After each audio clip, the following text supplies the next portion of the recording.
उपलब्ध रहना बंद कर दो, बदल जाओगे। मनुष्य का सबसे बड़ा भ्रम यही है कि जितना वह दूसरों के लिए उपलब्ध रहेगा उतना वह मूल्यवान बन जाएगा।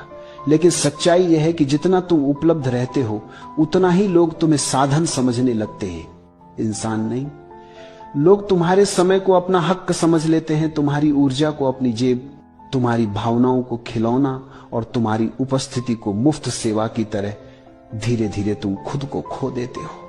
क्योंकि हर किसी के लिए उपलब्ध रहते रहते तुम खुद के लिए उपलब्ध रहना भूल जाते हो।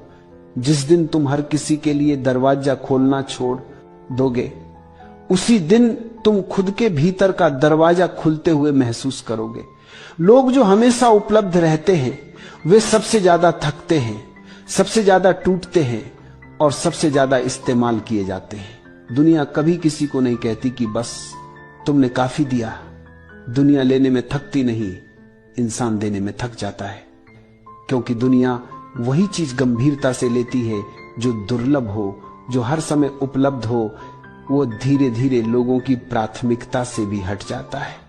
तुम सोचते हो कि उपलब्ध रहकर लोग तुम्हें पसंद करेंगे, लेकिन सच उल्टा है। बहुत ज्यादा उपलब्ध रहो, लोग तुम्हें हल्का समझने लगते हैं। जितनी आसानी से तुम मिल जाते हो उतनी ही आसानी से लोग तुम्हें भुला देते हैं। उपलब्ध रहने का नशा बड़ा खतरनाक है। स्वीकृति का नशा, जरूरी महसूस होने का नशा, दूसरों को खुश करने का नशा, यह नशा आत्मा को जला देता है।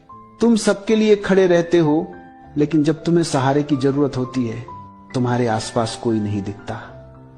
क्योंकि दुनिया मान लेती है कि उपलब्ध रहने वाला व्यक्ति खुद संभल जाएगा और तुम अंदर ही अंदर टूटते रहते हो।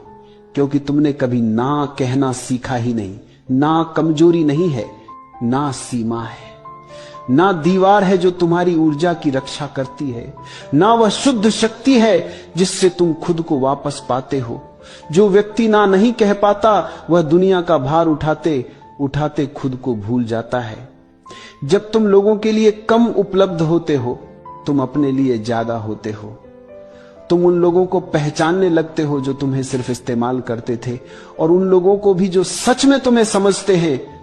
तुम धीरे धीरे महसूस करते हो कि तुम्हारा समय कितना मूल्यवान था, तुम्हारी ऊर्जा कितनी पवित्र थी, और तुम कितने साल उन लोगों पर बर्बाद करते रहे जिन्हें तुम्हारी कदर ही नहीं थी।